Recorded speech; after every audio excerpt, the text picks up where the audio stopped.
Assalamualaikum warahmatullahi wabarakatuh. Perkenalkan, nama saya Dewinda Purnamasari dengan NIM G701220002, jurusan Farmasi dari Universitas Tadulako. Nah, pada video ini saya akan menjelaskan beberapa hal terkait obat loratadin yang termasuk obat antihistamin. Nah, pertama, apa sih loratadin itu?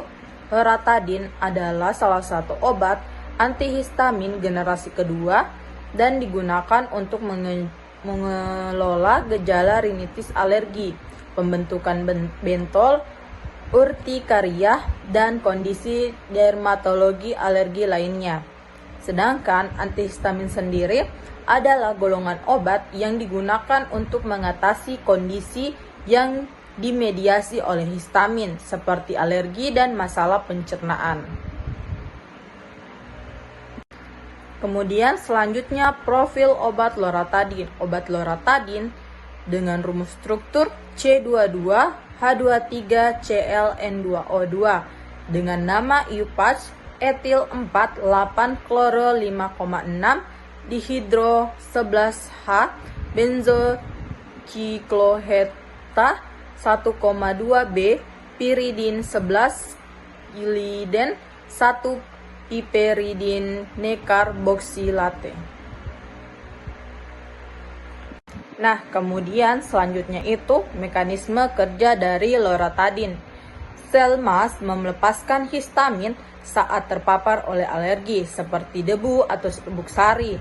Histamin menempelkan pada reseptor H1 di seluruh tubuh seperti kulit, saluran napas, pembuluh darah yang menyebabkan terjadinya gejala alergi seperti gatal, bersin, kemerahan, dan pembekakan. Kemudian reseptor H1 ini adalah target utama dari histamin. Aktivasi reseptor ini bisa dipicu karena alergi.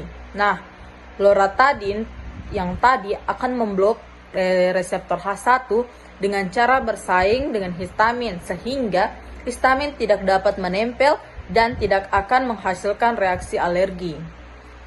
Jadi, loratadin itu mencegah gejala alergi tanpa menyebabkan kantuk karena tidak menembus sawar darah otak secara signifikan.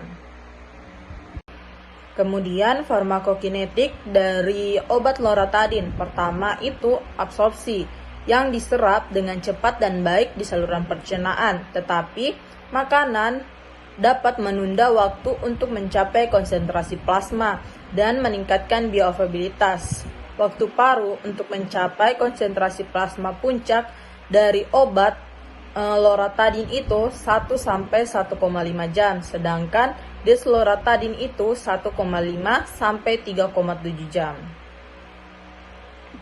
Kemudian distribusi obat loratadin itu memasuki ASI, volume distribusinya itu 119 liter per kilogram. Kemudian untuk pengikatan protein plasma itu untuk loratadin 97 sampai 99%, sedangkan desloratadin itu 73 sampai 76%. Nah, kemudian metabolisme. Loratadin mengalami metabolisme lintas pertama yang ekstensif di hati dan terutama di metabolisme oleh beberapa enzim CYP, tetapi ada juga beberapa yang kurang terlibat.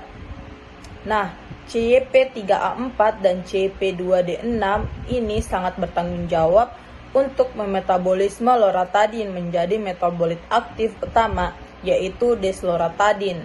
Metabolit ini adalah metabolit primer 4 kali lebih efektif atau lebih aktif secara farmakologis daripada loratadin. Kemudian yang terakhir itu ekskresi. Loratadin diekskresi melalui urin sekitar 40% dan feses 42%, terutama sebagai metabolit. Waktu paru eliminasinya untuk loratadin 4,6 jam atau sekitar 3-20 jam, sedangkan desloratadin itu 28 jam atau sekitar 8,8 sampai 92 jam. Nah, kemudian yang terakhir itu pengaruh modifikasi struktur terhadap aktivitas asma dari obat loratadin. Pertama itu ada modifikasi isosterik. Pendekatan isosterik seperti penggantian gugus etil ester dengan kelompok lain dapat mempengaruhi kelarutan dan stabilitas metabolit dari loratadin.